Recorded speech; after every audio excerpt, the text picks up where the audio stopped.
I want folks with this little box of glass and metal and plastic to remember it's a somewhat powerful weapon. And you can be kind of mean with it and exploitive, and you can also use it as a tool to share.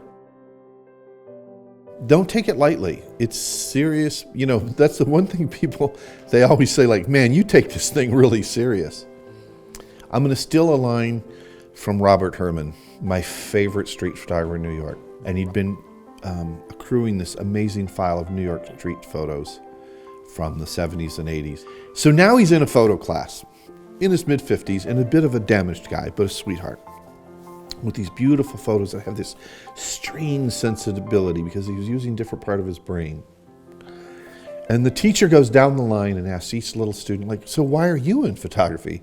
And I'm paraphrasing badly, but the gist of it is, you know, there's a sweet little girl and she's like, well, I like people. Okay, that's fine. How about you? Why do you do photography? I like travel and I like, you know, doing new things. And they get to Robert Herman, and why do you do photography?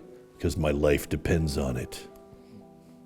Okay, well, let's get some lemonade and some cookies. You know, it was like, but when I heard him use that line, my life depends on it, I was kind of mad because it's the line I'd love to steal.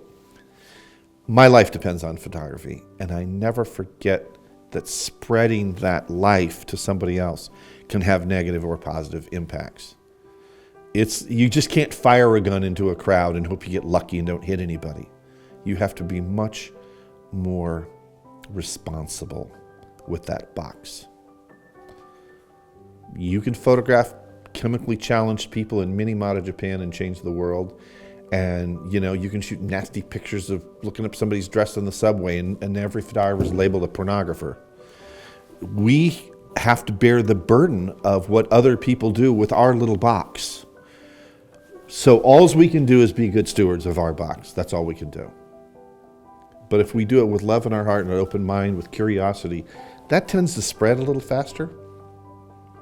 Go to any church basement and they'll have 5 different ladies brought cookies.